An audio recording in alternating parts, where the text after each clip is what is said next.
The sun was a predictable tyrant. It rose at the same time from the same notch in the eastern ridge, and its first light always struck the highest spar of the dead pine that stood sentinel on Gideon Nash's property line. For 12 years, 4,382 sunrises, this was the clock by which he wound his life.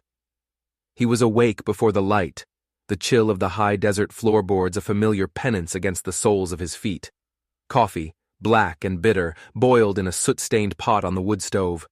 The scrape of his chair against the worn pine floor was the first sound of his day, a sound he controlled. He ate standing, 2 pieces of dry toast, his eyes fixed on the graying canvas of the pre-dawn world outside his window. Every object in his small, meticulously ordered cabin had its place, a testament to a life stripped down to its essential, defensible components. The rifle, oiled and ready, hung on pegs by the door. The axes, honed to a razor's edge, were stacked by the woodpile. The books on his single shelf were arranged not by author, but by the comfort their spines offered his hand. This was not a home, it was a fortress, a hermitage built of timber and silence, and its architect was a ghost. His morning patrol was the core of the ritual. He moved with a practiced economy of motion, his boots making little sound on the packed earth. He walked the fence line. It was a formidable thing, 10 feet high, woven wire topped with 3 strands of viciously barbed steel. He had built it himself in the first year, his hands bleeding, his muscles screaming, pouring all his grief and rage into every post sunk, every wire stretched taut. It was less a boundary than a declaration, this far and no further. The world, with its chaotic demands and its capacity for sudden, gut-wrenching loss, was to remain on the other side. Inside was his kingdom of one, a carefully curated emptiness where memory could be managed, if not forgotten. The landscape was his only companion, the stoic, sun-baked granite of the mesas, the sighing of the wind through the sagebrush, the indifferent circling of a hawk high above. These things asked nothing of him. They did not have eyes that could accuse or voices that could break.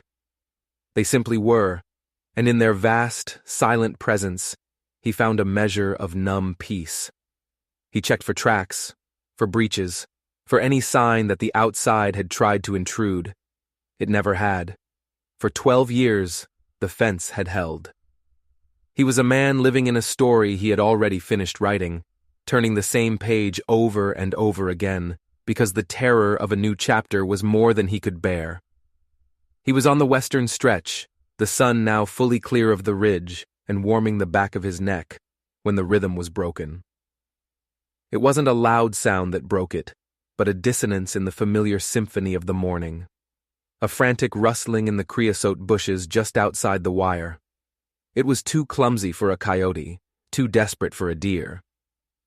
Gideon froze, his hand instinctively dropping to the Colt Peacemaker holstered at his hip, a relic of a past he pretended not to have. His body became part of the landscape, his breath shallow, his eyes scanning the space beyond the wire. And then she appeared. She stumbled out of the brush not like a person, but like an animal flushed from its burrow, a thing of pure, panicked flight. She was naked, her body a canvas of dirt, bruises, and blood. Her hair was a matted tangle, her feet were torn and bleeding, leaving crimson stamps on the dry soil. She ran with a staggering, uncoordinated gait, her head whipping back and forth as if expecting the devil himself to burst from the scrub behind her. She hit the fence not with a plan but by collision, her bare skin scraping against the unforgiving wire. A raw, guttural sob tore from her throat, a sound of such profound agony it seemed to violate the very air. She clawed at the wire, her fingers finding no purchase, her movements frantic and useless. And then, her energy spent, she sagged against the barrier, her forehead resting on the metal. Her terror-filled eyes, wide and white in her grimy face, lifted and found his. In that instant, the world Gideon had so carefully constructed for 12 years, his fortress of routine and silence, shattered. Her gaze was not a request, it was an indictment. It held all the chaos, all the suffering, all the desperate, messy humanity he had built the fence to keep out. He saw not just her pain, but the ghost of another's, a memory he had buried under a mountain of silent years. His heart, a dormant, half-fossilized thing, gave a sickening lurch. He stood rooted to the spot, the Colt suddenly heavy and useless at his side. The sun climbed higher, the hawk circled, the world kept turning. But here, at this fence, time had stopped. Her desperate, broken breathing was the only sound in the universe, and her eyes held him captive, demanding a choice he had successfully avoided for 4,382 days. Stay inside his fortress, or open the gate. The decision was not a thought. It was an impulse, a muscle memory from a life he'd disowned. His hand left the gun and went to the heavy iron bolt on the gate 20 yards away. The metal was cold under his palm. The bolt groaned in protest as he drew it back, the sound unnaturally loud in the silence, a sound of surrender. He pushed the gate open, its hinges squealing like a dying animal. The woman, Clemency, though he did not yet know her name, watched him, her eyes still wide with terror, but now a flicker of disbelief joined the fear. She didn't move. She was a cornered doe, ready to bolt at the slightest provocation. Gideon held up his hands, palms out, a universal gesture of peace he felt utterly unqualified to make. "I won't hurt you," he said, and his own voice sounded alien, a rusty, unused tool. He took a step toward her, slow, deliberate. She flinched, pressing herself harder against the wire, a whimper escaping her lips. He stopped. The sun was hot on his face. The smell of her fear, a coppery, sweat-laced scent, reached him on the breeze. He saw the intricate map of lacerations on her back, the angry red welts around her wrists. This was not the random cruelty of the wild. This was the methodical work of a man. The thought landed in his gut like a cold stone. He backed away slowly, retreating toward his cabin, leaving the gate wide open. An invitation. A threshold. He left a canteen of water just inside the gate before turning his back on her. A gesture of trust he didn't feel, and walked away. Every step was a gamble. He didn't look back, counting on the desperation he had seen in her eyes to be stronger than her fear of him. He reached his porch and waited, his back to the gate, his entire being coiled like a spring, listening. For long minutes there was only the wind. Then, the soft, hesitant crunch of bare feet on gravel. She had crossed the line. Bringing her inside was like letting a storm into a vacuum-sealed chamber. The house, his sanctuary of sterile order, felt instantly violated, crowded by her presence, by the sheer, overwhelming reality of her suffering. He led her to the single chair at his table, and she collapsed into it, her body trembling uncontrollably. Her scent filled the small space, blood, sweat, and a deeper, more acrid smell of old fear. Gideon moved with a detached, clinical efficiency that was a lie. Inside, his mind was a maelstrom. He filled a basin with warm water from the stove, found the cleanest rags he owned, and knelt before her. He started with her feet. They were a ruin of shredded flesh and embedded thorns. As he worked, gently prying out splinters of rock and creosote, she watched him with the wary stillness of a trapped animal. She didn't speak. He didn't ask her to. The only sounds were the slosh of water, the faint hiss of the wood stove, and her ragged, shallow breaths. Her silence was a physical thing, a heavy blanket of trauma that smothered all other concerns. He worked his way up, cleaning the cuts on her legs, the raw chafing on her wrists. He was a stranger touching the evidence of her deepest violation, and the air crackled with the unspoken tension of it. When he moved to clean a long gash on her arm, she flinched so violently she nearly fell from the chair. "Easy," he murmured, the word feeling clumsy in his mouth. He stopped, holding the damp rag aloft, waiting for her to settle. Her eyes were squeezed shut, her knuckles white where she gripped the edge of the table. A single tear traced a clean path through the grime on her cheek. The sight of it was a physical blow. He felt a wave of something hot and sharp, rage, but at whom, he wasn't sure. At the men who did this. At himself for letting this world into his house. At the universe for its casual brutality. As he finished, he draped a heavy wool blanket over her shaking shoulders. He moved to the stove and ladled a scoop of the thin stew he'd made the night before into a bowl. He placed it on the table in front of her. She stared at it as if she'd never seen food before. Her hands, trembling, reached for the spoon, but she couldn't manage it. It clattered against the bowl. Gideon said nothing. He simply took the spoon, filled it, and held it to her lips. It was an act of intimacy so profound it felt like a transgression. For a moment she resisted, her jaw tight. Then, something broke in her. Her lips parted, and she took the stew. He fed her like a child, one slow spoonful at a time, until the bowl was empty. She never took her eyes off his face, searching for something, a threat, a reason, a hint of the man behind the stoic mask. He offered nothing, his expression a carefully maintained blank. When she was done, he led her to his own bed, the only one in the house. He pulled the covers back. She hesitated at the threshold of the small bedroom, looking from the bed to him, a fresh wave of fear in her eyes. "You sleep," he said, his voice flat. "No one will come in here." He turned and closed the door, leaving her in the dark, and went back to the main room to stand his own kind of watch. The sun began its descent, painting the western sky in bruised shades of orange and purple. Gideon sat in his chair, the rifle across his lap, his senses stretched to their limit. His sanctuary was now a prison. He was besieged, not by an army, but by the presence of one broken woman in the next room. And then he heard it. The distant, rhythmic beat of horses' hooves. It wasn't the sound of a lone rider, it was a group, moving with purpose. He rose silently and moved to the window, peering through a crack in the shutters. 4 riders, dark shapes against the dying light, were fanned out, sweeping the valley floor below his property. They were methodical, trackers. His blood ran cold. They were hunting her. He looked at the closed bedroom door. The fragile peace he had just brokered was about to be annihilated. He moved through the cabin, extinguishing the lantern, plunging the room into shadow.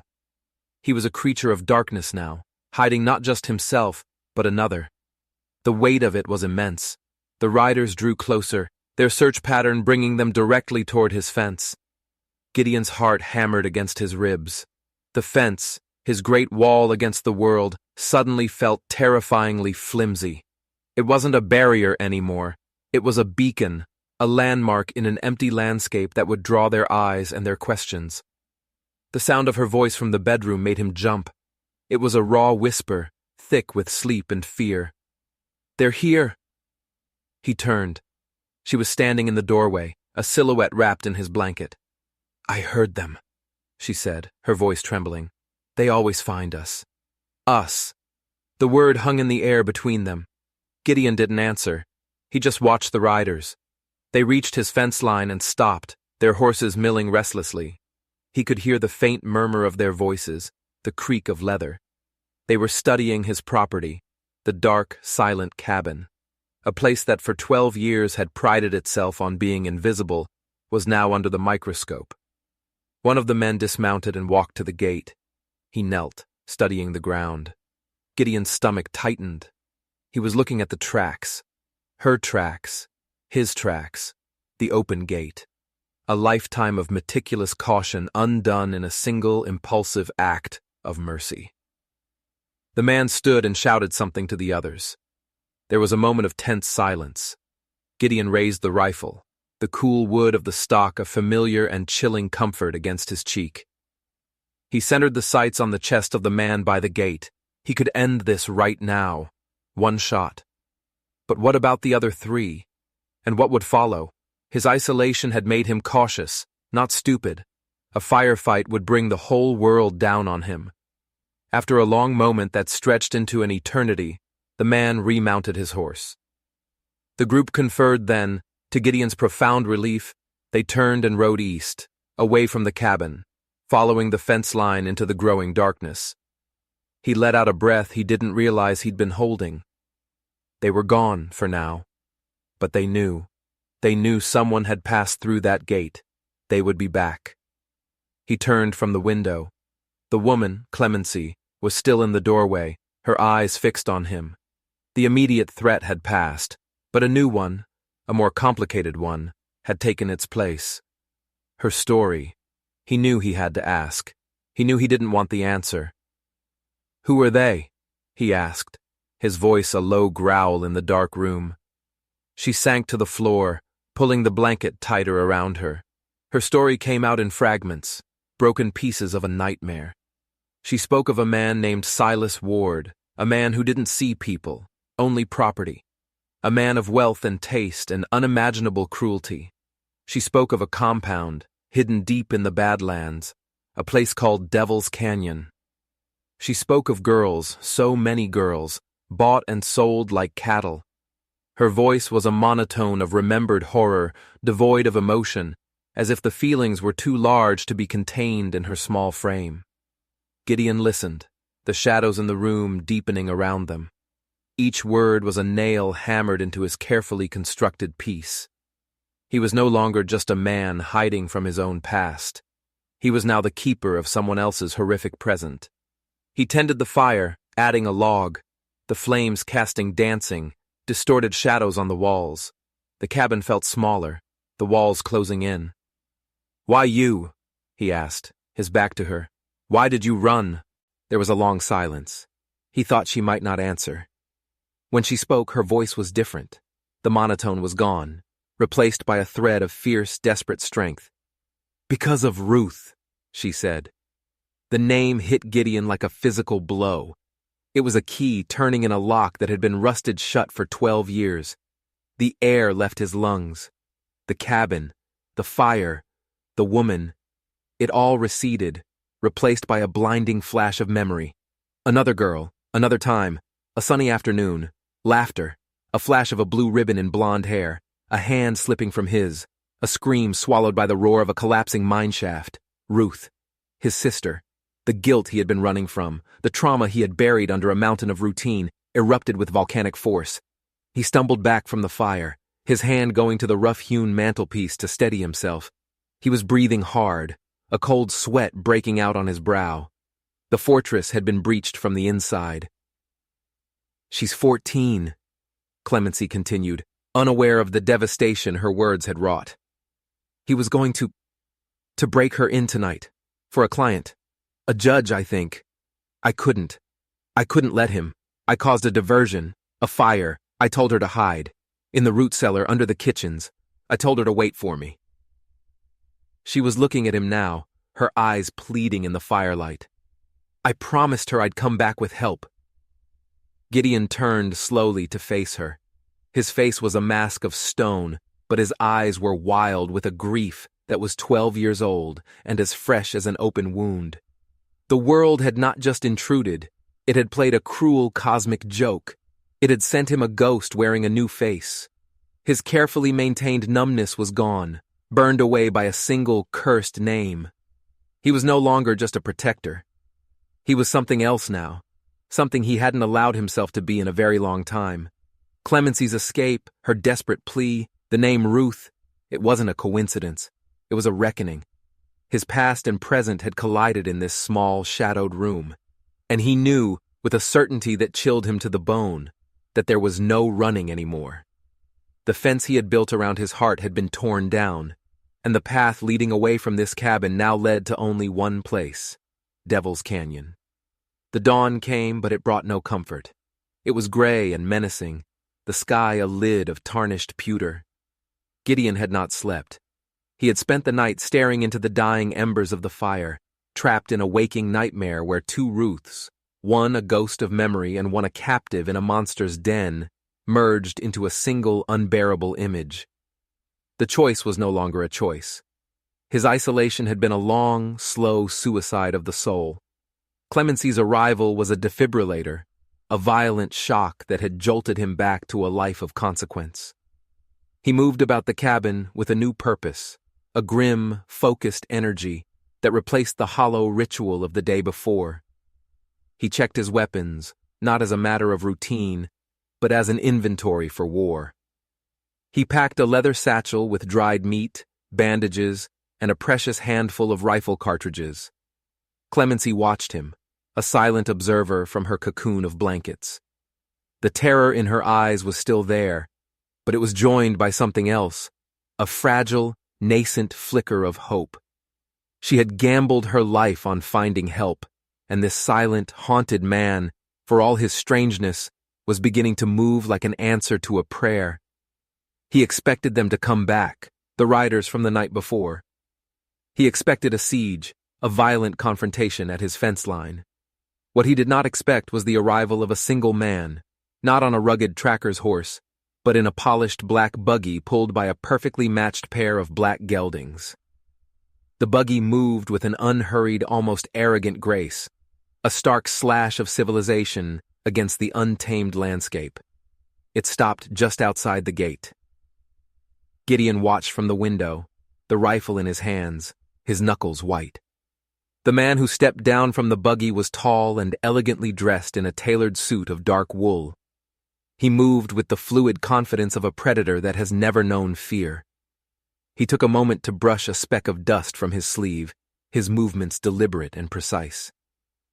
This was Silas Ward. He didn't need to be told. Evil has its own signature, and this man's was one of calm, chilling ownership of the world around him. Ward did not shout or make threats. He walked to the gate and rested a gloved hand on it, as if admiring Gideon's handiwork.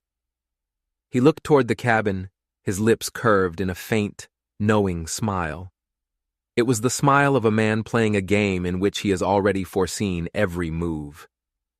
"Mr. Nash," he called out, his voice cultured and clear, carrying easily in the still morning air. "Gideon Nash, the man who went up the mountain 12 years ago and never came down. A local legend, a ghost story mothers tell their children, but ghosts, I find, are often just men in hiding." Gideon's blood froze. Ward knew his name. He knew his history. This wasn't a random manhunt that had stumbled upon his property. This was targeted. "I have no business with you!" Gideon shouted back, his voice rough. Ward chuckled, a low, pleasant sound that was more terrifying than any scream.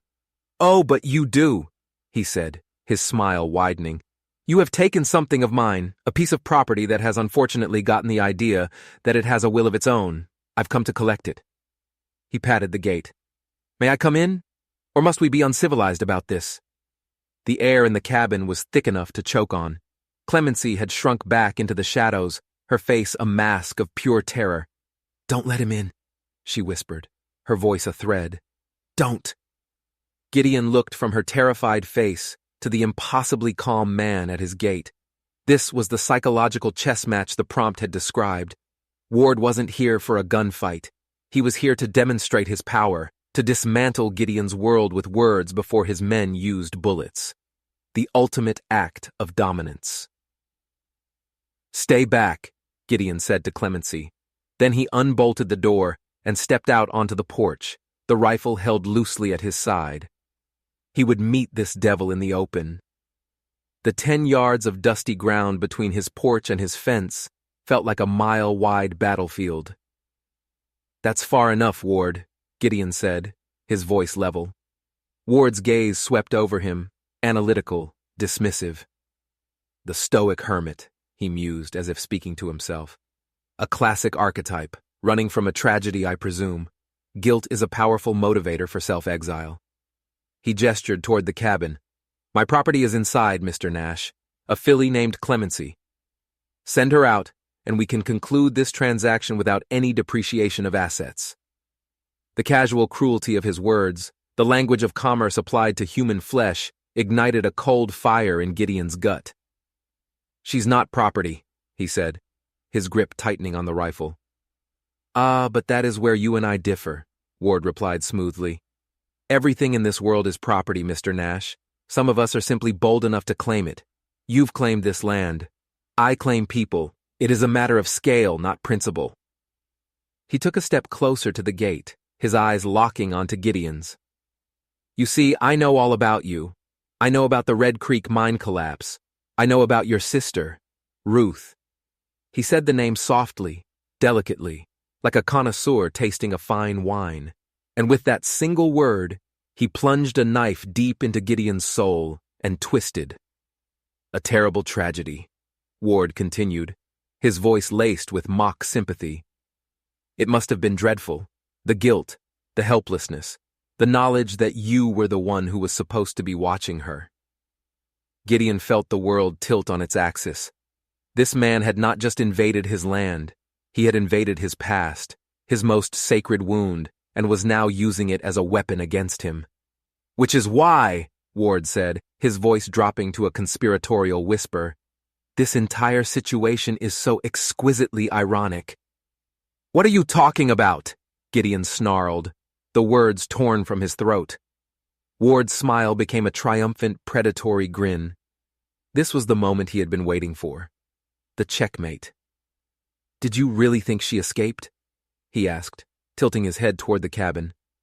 Did you think my operation is so clumsy that one broken girl could simply walk away? He let the question hang in the air, a drop of poison. Clemency did not escape, Mr. Nash. She was allowed to run. A little bird with a clipped wing, sent out to see where she would fly. I knew she had a soft spot for the new arrival, the one who shared your sister's name. Poetic, isn't it? The blood drained from Gideon's face. He could feel Clemency's presence behind him, could feel her hope extinguishing like a snuffed candle. I knew Clemency had told the girl to hide in the root cellar, Ward continued, savoring every word. A charmingly rustic, if predictable, hiding place. My men collected young Ruth not 10 minutes after Clemency had so bravely saved her. We've had her all along. The devastation of the reveal was absolute. It landed with the force of a physical blow, knocking the air from Gideon's lungs and the strength from his legs.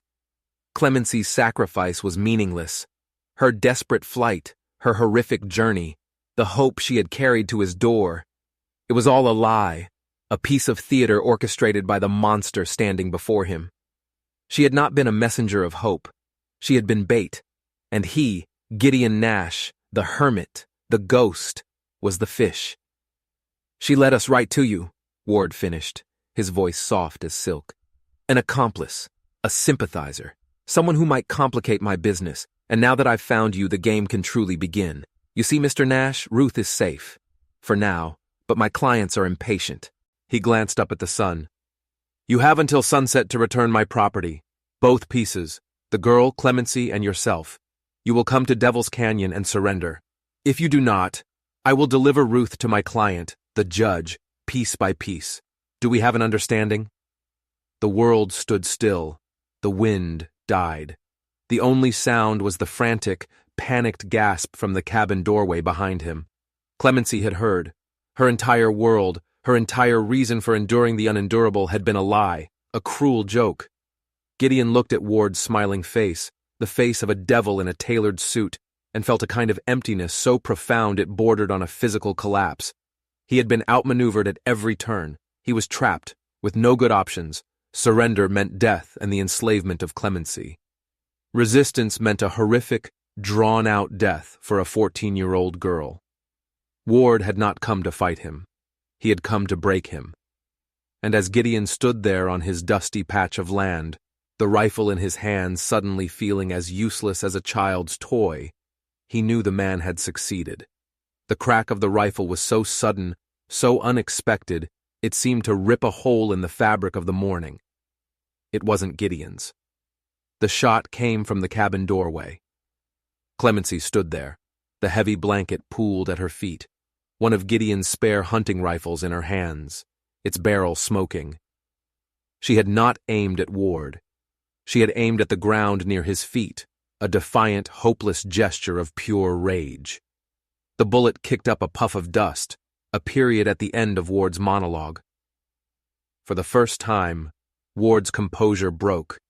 His smile vanished, replaced by a flash of genuine incandescent fury. His mask of civilized cruelty slipped, revealing the brutish thug beneath. "You stupid bitch!" he roared, his voice losing its cultured edge. "You will pay for that!" In that instant, the psychological game was over. The standoff exploded into raw, chaotic violence.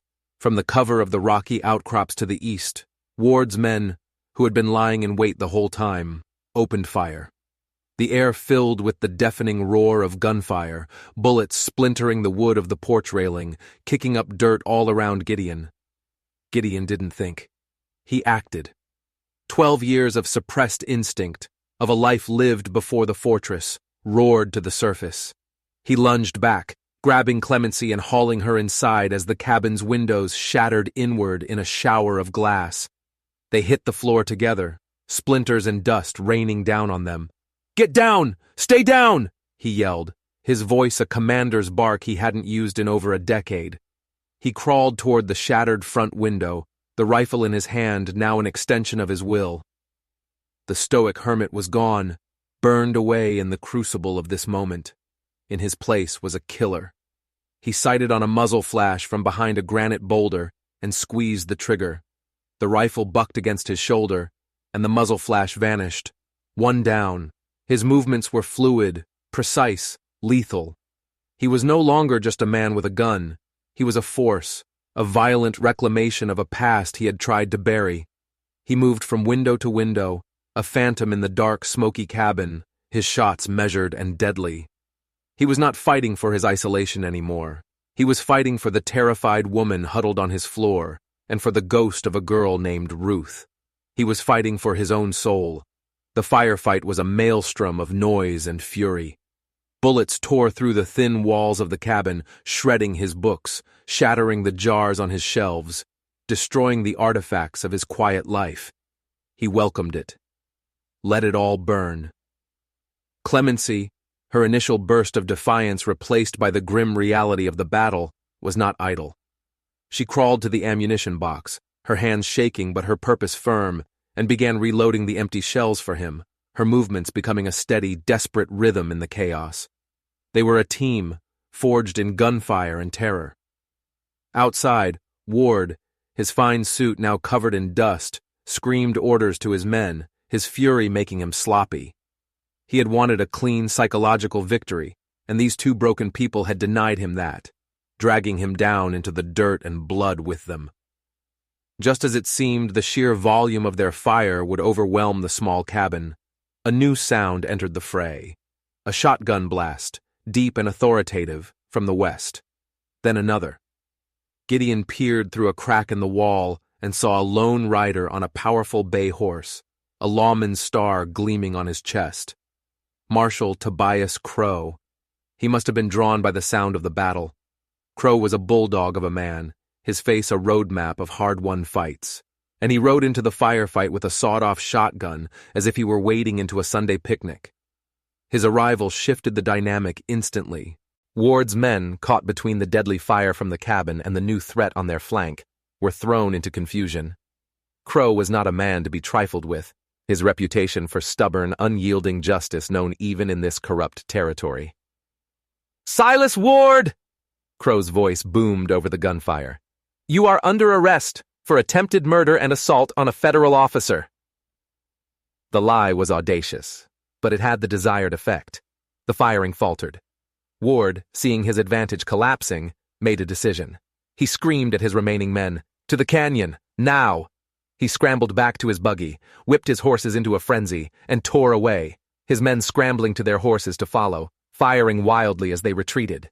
Marshal Crow gave chase, but the trackers' horses were swift, and they scattered into the labyrinthine terrain of the foothills, melting away toward the dark gash in the earth known as Devil's Canyon. The silence that fell in the wake of their departure was deafening, broken only by the ringing in Gideon's ears and the ragged sound of Clemency's breathing.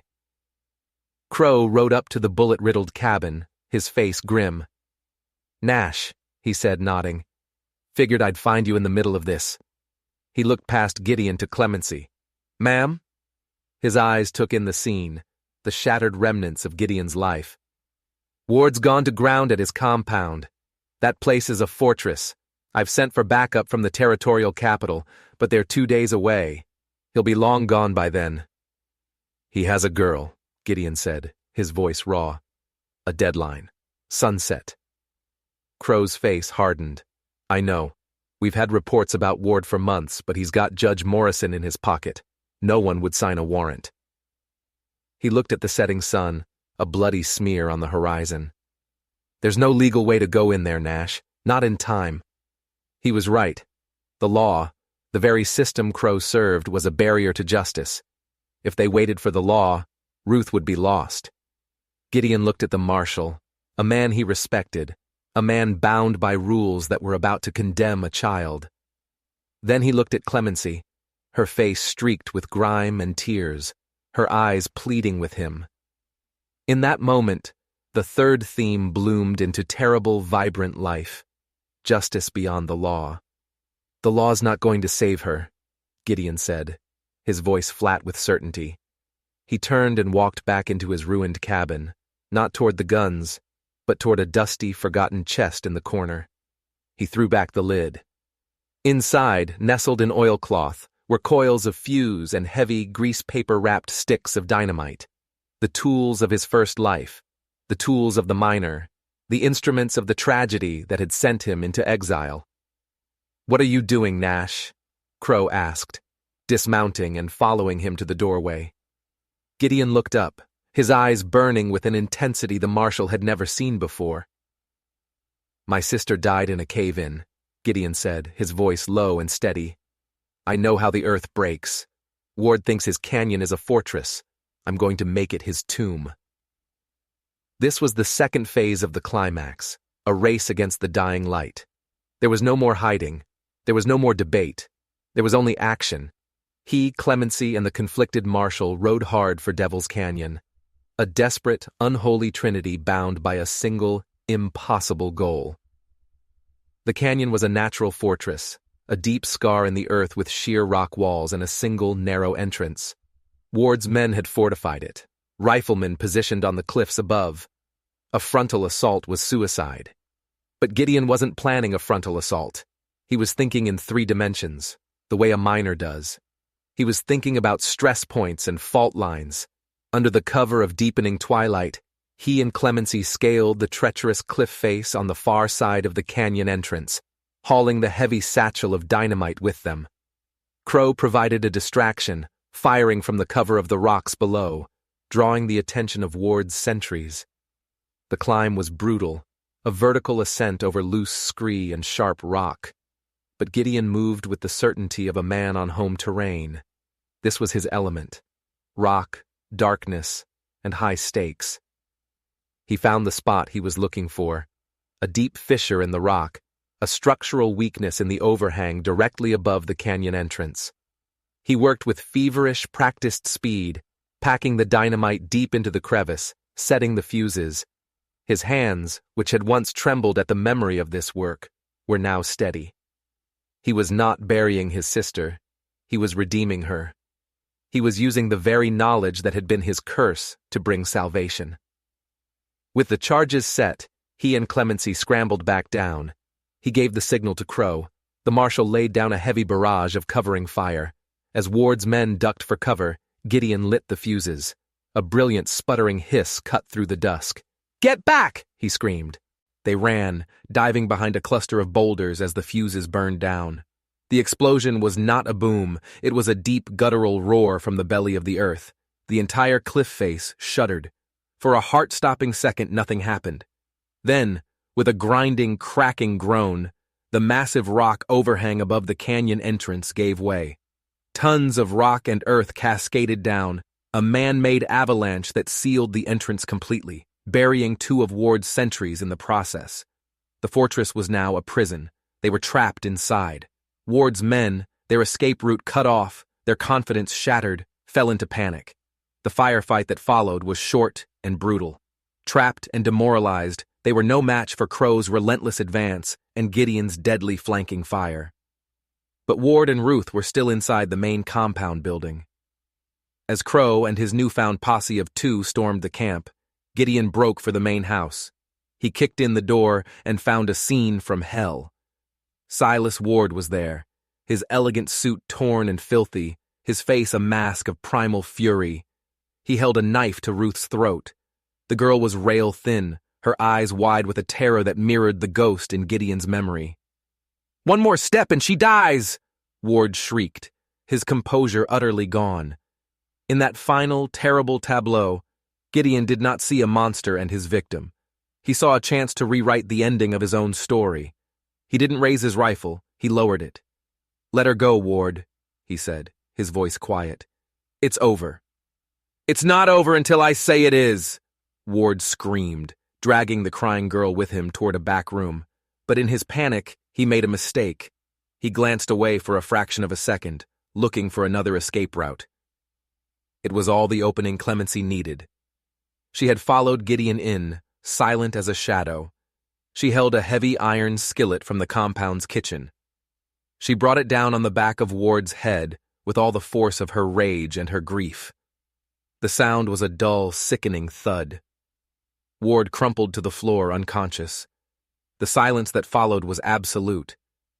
Ruth, freed, stumbled forward and collapsed into Clemency's arms, her sobs racking her small body. Gideon stood watching them, the rifle hanging forgotten in his hand. The firelight from the hearth danced on the walls, illuminating the scene: the fallen tyrant, the saved child, the avenging angel, and him, the ghost who had come back from the dead. He walked over to the two of them, and for the first time in 12 years, he reached out and put a hand on another person's shoulder, not to fight, not to kill, but to comfort. The rescue was over. The battle was won. Out in the canyon, Marshal Crowe was rounding up the remaining men. But here, in the firelight, a different kind of victory had been achieved, a quiet, visceral reclamation of his own soul. He had led the girls, 12 of them discovered locked in a cellar, out of the darkness and into the starlight, and with every step, he felt the weight of his own long darkness begin to lift. Months later, the land was healing. The seasons had turned. The fierce, brutal heat of summer had given way to the crisp, gentle air of late autumn. Gideon's property was no longer a fortress. The bullet holes in the cabin walls had been patched, the shattered windows replaced. But the changes were more than just repairs. They were a transformation. The silence was gone, replaced by the sounds of life. The rhythmic chop of an axe, yes, but also the sound of two voices in easy conversation, the clatter of plates being set for a shared meal, sometimes even the faint, hesitant sound of laughter. His home, once a bastion against the world, had become a refuge. After the events at Devil's Canyon, Marshal Crowe had made a choice. He'd declared the dozen rescued girls, rootless and traumatized, wards of his own informal protection, and he'd asked Gideon and Clemency for help. The cabin was too small, so they had started building. With help from a few trusted folks from the nearest town, a small bunkhouse was rising on the far side of the clearing. It was slow, hard work, but it was the work of creation, not fortification. Gideon was a different man. The stoicism was still there, a bedrock part of his nature, but it was no longer a mask for numbness. It was a quiet strength. The haunted look in his eyes had been replaced by a deep, watchful calm. He worked alongside Clemency, their shared scars creating a bond deeper than words. They didn't speak of the past often, but it was there, an understood foundation upon which they were building this new, unexpected life. He taught her how to sight a rifle properly, how to read the tracks of animals. She taught him how to see the subtle shades of color in the sunset, how to listen to the stories the younger girls whispered, how to be part of a community, however small and strange. His world, once shrunk to the size of his own grief, had expanded to include the lives of others. The fences around his heart were gone, dismantled one act of trust, one shared silence, one splinter and scar at a time. The final scene of his transformation came one evening, as the sun was setting. He walked, as he always had, toward the fence line. Not on patrol, but just to watch the day end. He stopped at the gate, the one he had opened for Clemency, in what felt like another lifetime. It stood slightly ajar, no longer bolted against the world. He leaned against the post, the same one where Ward had stood, and looked out.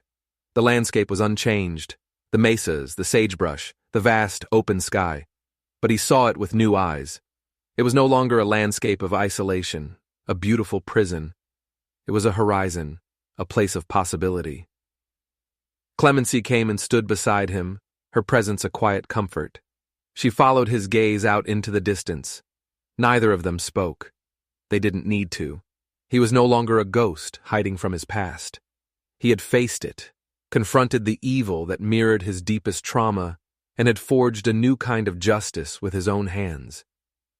The fence was no longer a barrier to keep the world out. It was a vantage point. And as the last light of the day faded, leaving the sky awash in peaceful, hopeful color, Gideon Nash, the man who had returned, looked out at the world not with fear, but with the quiet, integrated peace of a man who had found his way home.